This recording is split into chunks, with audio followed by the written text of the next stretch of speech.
ফুল টেম আছে ভাই, কোনো সমস্যা নেই, আমি ধরে নেবো। আমার বাড়ি থেকে বলতে পারো যে 89 কিলোমিটার দূর, প্রায় 4 ঘন্টা কলকাতা হয়ে যেতে হয়, তো এই জন্য একটু টাইম লাগে।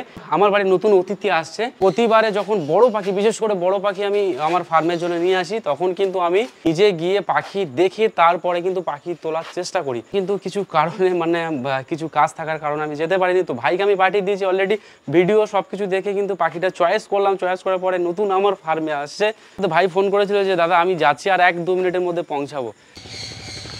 কোনো অসুবিধা হয় না তো? কোনো সমস্যা নেই একদম। এর মধ্যে আছে আমার নতুন বাড়ির অতিথি। কষ্ট হচ্ছে ভাই, একদম ঘেমে গেছে ভাই, বাইক চালাচ্ছে তার সাথে কিন্তু ঘামছে, কষ্ট হয়েছে। লুকিং গ্লাসটা একটু আলগা হয়ে গেছে। আলগা হয়ে গেছে লুকিং গ্লাসটা? আচ্ছা আচ্ছা। এই সিস্টেমে এর মধ্যে পাখি আর এবং হেভি টাইট করে বেঁধেও দিয়েছে, একদম দিয়ে ডাকছে, অনেক জোরে জোরে চিল্লাচ্ছে। কোনো ব্যাপার, দেখাবো পাখিটা এর মধ্যে কি পাখি আছে, বা নতুন আমার বাড়ি নতুন অতিথি এসছে যে এটা দেখানোর চেষ্টা করবে। এবং কি রাস্তায় কোনো সমস্যা হয় না? কোনো সমস্যা নেই, কোনো সমস্যা নেই। কোনো সমস্যা নেই না? অনেকে বলে যে ভাই পাখি নিয়ে আমি যাব, পুলিশ আছে, এই আছে। কোনো কিছু সমস্যা হয়নি। চেক করেছিল রাস্তায়? কেউ চেক করেনি। কেউ চেক করেনি? পোস্ট ছিল না, কোনো কেউ চেক করতে পারেনি। কোনো সমস্যা হয়নি। বাট আমি যখন তো একটু আমাদের বেঙ্গলের মধ্যে থেকে পাখিটা এনেছি, যখন আমি আউট অফ ওয়েস্ট বেঙ্গল যাই, যেরকম উড়িষ্যা যাই বা অন্য অন্য আমি জায়গা যাই, সেই জায়গায় কিন্তু যাওয়ার পরে কোনো সমস্যা হয় না। হ্যাঁ, আমাকে ওয়েস্ট বেঙ্গল থেকে যখন উড়িষ্যার মধ্যে আমি প্রবেশ করি, তখন কিন্তু আমাকে চেক করে, যে অফিসাররা থাকে সেগুলো চেক করে পরে ভাই বলছে এগুলো কী পাখি আছে। তাই বললাম স্যার এগুলো এক্সোটিকের মধ্যে আমরা বাড়িতে পালন করি, বাট আমরা শৌখিন করলে কিছু বন্ধু আমার কাছ থেকে নিতে চাইছে, তো তাই বাড়ি আমরা দিতে চাইছি।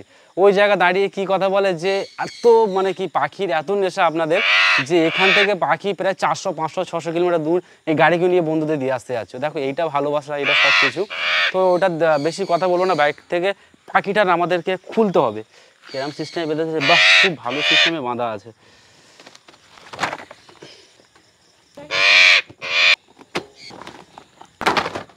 ব্যাস আরামসে ভাই, তুমি বাইকটা সাইড করো, সাইড করে একদম ফ্রেশ হতে হবে।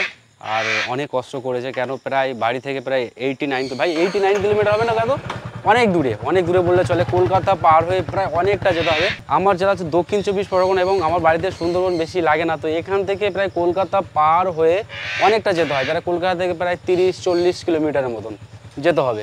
তো রেডি, চলো ভিতরে যাবো, গিয়ে দেখাবো। এটা আজ থেকে বহুদিন আগে আমার বাড়িতে ছিল, কিন্তু লকডাউনে কিছু কারণে আমি পাখিটা বিক্রি করতে হয়েছিল। কেন বলছি, যে লকডাউনের সময় প্রত্যেক মানুষটার কীরকম পরিস্থিতি হয়েছে, সেটা কিন্তু যারা লকডাউনটার সময় বাড়ি ছিল তারা জানে যে লকডাউনটা কেমন কেটেছে। প্রচুর জোরে জোরে ভাই চিল্লাচ্ছে, রাস্তায় বলছিল রাস্তায় প্রচুর চিল্লাচ্ছে, এই যে চিল্লাচ্ছে না, তো রাস্তায় এরকম চিল্লে আসছিল ভাই, এখন চিৎকার করে আসছিল, চিৎকার করছিল। তো হয় বড় পাখি একটু গলার সাউন্ডটা প্রচুর বেশি হয়। হ্যাঁ, একটু পাখার হাওয়া লাগাতে হবে, কেন এমন সিস্টেমে কভার করে দিয়েছে, এই সিস্টেমে কিন্তু কভার করার পর কিন্তু হাওয়াটা খুব বেশি লাগে না। তো এখন কিন্তু পাখিটা ডাইরেক্ট ছাড়লে হবে না, যে ফার্মে গিয়ে ছেড়ে দেবে এমন কিন্তু নয়, পাখিটা অন্তত আধ ঘন্টার জন্য পাখার হাওয়ায় রেখে তারপরে, বাহ পেপার দিয়ে খুব ভালোভাবে প্যাকিং করেছে। ফাইনালি গাইস, এখানে আছে আমার হচ্ছে এক জোড়া মং প্যারাকিট, যেটা আছে ব্লু মং প্যারাকিট, আর তার সাথে আছে এটা অলিভ, নট গ্রিন, এটা অলিভ মং প্যারাকিট আছে, ঠিক আছে। এবং কি খুব সুন্দর কালার, এবং কি আমার বাড়িতে প্রায় 3-4 জোড়া আছে, তো আর এক জোড়া আমাকে পছন্দ হলো, আমি বললাম দাদা আমাকে আরেক জোড়া দিয়ে দাও, কেন আমার চেষ্টা বা আমার যেটা ইচ্ছা আছে, আমার একটা বড় ফার্ম করার ইচ্ছা আছে, এবং তার সাথে একটা ওপেন এভিয়ারি করার ইচ্ছা আছে। এখানে রাখি এই পেপারের উপরে। আর এইটা ফাইনালি গাইস, এইটা আজ থেকে প্রায় 4-5 বছর আগে আমার কাছে ছিল। এইটা হচ্ছে ইলেকটাস প্যারট, ইলেকটাস। বাহ, আমি যেরকম ভিডিওর মধ্যে বা দাদার কাছ থেকে দেখেছি সেম পাখি আছে। তো আমি ভাবলাম কি দেখলাম আর একটা হয়ে গেল কি আর একটা, না যেটা দেখেছি সেটাই আছে। এবং কি ইলেকটাস দু রকম কোয়ালিটি হয়, যেটা হচ্ছে এক বসমেরিক, পিওর বসমেরিক, আর একটা হচ্ছে নর্মাল, যেটা হচ্ছে এটা হচ্ছে বসমেরিক আর নর্মালে কচ বিড আছে। বসমেরিক তো অনেক দাম ভাই, বসমেরিক নেওয়ার ক্ষমতা এখন হয়নি, এখন নর্মাল ওয়েপের থেকে চালু করি। কিন্তু আজ থেকে 4 থেকে 5 বছর আগে আমার কাছে যে পাখিটা ছিল সেটা হচ্ছে পিওর বসমেরিক ছিল, আর তার সাইজ এর থেকে অন্তত 4 থেকে 5 ইঞ্চি বড় হয়। বসমেরিকের সাইজটা অনেক বড় হয়। তো এই পাখিটা কেমন লেগেছে অবশ্যই কমেন্ট করে জানিয়ে দিও। এটা কিন্তু এই পাখিটা কিন্তু আর এই পাখিটা এই দুটো পাখি কিন্তু আমি 30 মিনিটের জন্য কিন্তু আমি রাখবো। এখানে পাখাটা চলছে, পাখার এখানে রাখার পরে কিন্তু তারপরে যাবে কিন্তু আমার ফার্মে গিয়ে ওখানে পাখিটা ছাড়বো, রিলিজ করব। এবং তার সাথে কিন্তু এই দুটো যে এই পাখিটা পুরো সেলফিড আছে, কিন্তু নিচের পাখিটা পুরো ফুল সেলফিড। কিন্তু দাদা বলেছে আমি এক টাইম হোক 2 টাইম হোক তুমি হ্যান্ড ফিডিং দেবে। কেন বলছি হ্যান্ড ফিডিং না দিলে, যে এখন নতুন নতুন পাখিটা খাওয়া শিখেছে, সেই ক্ষেত্রে কিন্তু কোনো সমস্যা হতে পারে। তো মানে ছিনা টান হতে পারে বা অন্য কিছু হতে পারে। তো তুমি একটা কাজ করবে যে পাখিটা অন্তত সারা দিনের মধ্যে একবার হ্যান্ড ফিডিং খাওয়ানোর জন্য অবশ্যই ওটা পালন করবে। কেন পাখিটা এখন 1 বছর 1.5 বছর বয়স হয়নি, পাখিটা 4 থেকে 5 মাস বয়স আছে। তো এখন হ্যান্ড ফিডিং দিলে কিন্তু পাখিটার জন্য খুব উপকারী। ফাইনালি গাইজ প্রায় 15 থেকে 20 মিনিট প্রায় আমি রেস্ট দিলাম। কেন 4 ঘন্টার ওপরে জার্নিং করেছে পাখিটা, তো এই জন্য একটু রেস্ট দেওয়ার প্রয়োজন। ডাইরেক্ট ফার্মের মধ্যে নিয়ে যাওয়াটা খারাপ। আর আমার আরজুবাবু বলছে, আরজুবাবু তোমার নাকি খুব পছন্দ হয়েছে, এদিকে এসো, এখানে এসো, এখানে এসো, এখানে এসো, এখানে এসো। তোমার কোনটা পছন্দ হয়েছে? 4টে সব পছন্দ। এই 4টে কি তুমি রাখবে? কোথায় রাখবে? পাখি ঘরে ওখানে থাকবে, তুমি খাবার দেবে। চলো ওপরে যাবে, চলো। হ্যাঁ চলো ওপরে নিয়ে যাব। এটা কিন্তু ফুল টেম। আর এখানে কিন্তু আমার আফ্রিকান গ্রে আছে, এখানে কিন্তু আমার আফ্রিকান গ্রে আছে। আর একদম মানে যে পাখিটা যেখানে বসে সেই কাঠ দুটোর হালাত এত খারাপ করেছে। ওই সাইডে কাঠটা দেখতে পাচ্ছ পুরো একদম মানে খেয়ে ফেলেছে, নিচে একদম কেটে কেটে ছোটো করছে। এবং কি পাখি কাঠগুলো কাটা ভালো, কেন ফেদারে কোনো সমস্যা নেই। যখন পাখি যখন বোরিং হয়ে যাবে কিন্তু নিজের ফেদারগুলো তুলতে শুরু করবে। এবং কি যে কাঠগুলো কাটুক, অসুবিধা কিছু নেই, আমি নতুন চেঞ্জ করে দেবো। তো চলো উপরে যাব। পাখি ঘরে যখন যাব তখন কিন্তু আমার ফার্মে যাওয়ার পরে কিন্তু প্রচুর হারে পাখি চিল্লায়। খুলে দাও, দেখ দোরটা খোলো। হ্যাঁ গুড। এসে গেলাম আমার বার্ড ব্রিডিং ফার্মে।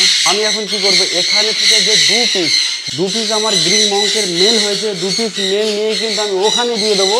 আর এই যে গ্রিন মংটা আছে, এই গ্রিন মংটা কিন্তু আমি এখানে রাখবো, মানে গ্রিনের সাথে অলিভের সাথে ব্লু আছে, ব্লু মংটা এই জায়গায় রাখবো। কিন্তু এটা একটা পেয়ার তৈরি হয়ে গেল। আর এখানে যে 2 পিস মং মেল আছে সেই দুটো কিন্তু আমি ওই জায়গায় একসাথে এখানে যে কটা পাখি আছে এর মধ্যে রাখবো। আর ইলেকট্রাসটার জন্য এখন বড় খাঁচা দেবো না, কেন এটা এখন অত ভালো ফ্লাই করতে পারে না, কেন এখন এদের বয়সটা কিন্তু পুরনো হয়নি। তো এখন কিন্তু ইলেকট্রাসটা আমি এই জায়গা একদম 4-5 দিনের জন্য রাখবো। তারপরে চিন্তা ভাবনা করবো কোন জায়গায় আমি ইলেকট্রাসটা নিয়ে রাখবো। একটা ধরলাম।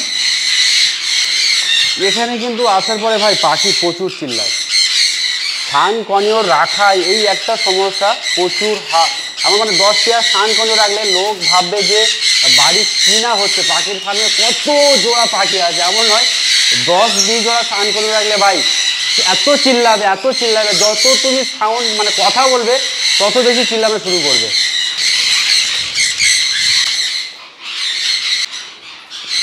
আর এই গ্রিন মংটা আসার পরে একটু দেখছি মানে অনেক দূর থেকে জার্নি করে এসছে, সেই জন্য একটু গাটা ফোলাচ্ছে। আর এই যে মংগুলো আছে ভাই ফুল টেম, ভাই ফুল টেম আছে ভাই, কোনো সমস্যা নেই, আমি ধরে নেবো। ফুল টেম অলিভ মং, যাও ফুল টেম আছে, যাও দেখছি খাবারগুলো দেবো, হ্যান্ড ফিডিং করে দিতে হবে। যাও চলে যাও। হ্যাঁ গুড। আর এই জায়গা এটাও তো ফুল টেম। তো এদেরকে একবার হ্যান্ড ফিডিং করিয়ে নেবো। কেন বলছি, দূর থেকে এসছে, রাতের টাইমে খাবে কি খাবে না জানি না। তো এই টাইমে কিন্তু একবার হ্যান্ড ফিডিং দেওয়া অবশ্যই প্রয়োজন মনে করি। যাও তুমি যাও গুড। এটা কিন্তু পেয়ার, যখন ও এসে নেমেছে ও কিন্তু আবার চলে গেল ওই সাইডে ওর সাথে চলে গেছে। তো এদের খাঁচাটা আমি আর বার করবো না, এদের এই জায়গায় রাখবো, আর এখন কিন্তু ইলেকট্রাসটা কিন্তু পুরো ফুল টেম আমার ইলেকট্রাস। তো ইলেকট্রাসটা কিন্তু আমি এই খাঁচার মধ্যে রাখবো। চলে এসছে, এটা হচ্ছে অ্যাকচুয়ালি ফিমেল। ইলেকট্রাসের যে লাল কালারের যে পাখিটা হয় সেটা হচ্ছে ফিমেল হয়, মেল যেটা হয় সেটা হচ্ছে গ্রিন কালারের হয়, সবুজ কালারের হয়। হ্যালো, আরে তো ফুল টেম ভাই, আর একে প্রায় টেম করা, যত এদের সাথে পাখিদের সাথে যত টাইম দেবে তত কিন্তু এরা ভালো টেম তৈরি হয়। তো চলো একে আমি গুড বাবারে বাবা, এসো এসো এসো এসো এসো এসো এসো এসো এসো, যাও যাও যাও, হ্যাঁ ভেরি গুড। আর আসো, চলো চলো চলো যাও। ছাড়লাম দুটো এখানে, আর ওখানে তো গ্রিন মাউন্ট ছেড়েছি। তো গাইস এই পাখি দুটো আমি চিন্তা ভাবনা করেছি, যেরকম গ্রে প্যারট একটা সেফ সাইডের মধ্যে রেখেছি, এই পাখি দুটোকে আমি সেফ সাইডের মধ্যে রাখবো। তো এখন পাখি দুটো পছন্দ হয়েছে কি অবশ্যই কমেন্ট করে জানিয়ে দেবে। কেন আজ থেকে প্রায় 5 বছর আগে আমার কাছে এই পাখি ছিল, কিন্তু লকডাউনে কিছু কারণের ক্ষেত্রে পাখি দুটো আমি বিক্রি করি। তো এখন ফের ফাইনালি নিয়ে আসলাম। তো গাইস ভিডিও কেমন লেগেছে অবশ্যই কমেন্ট করে জানিয়ে দেবে। নেক্সট কোন টপিকের ভিডিও দেখতে চাইছো এটাও কমেন্ট করে জানিয়ে দিও। তো আজকে ভিডিও এখানে শেষ করবো, ততক্ষণের জন্য জয় হিন্দ, বন্দে মাতরম।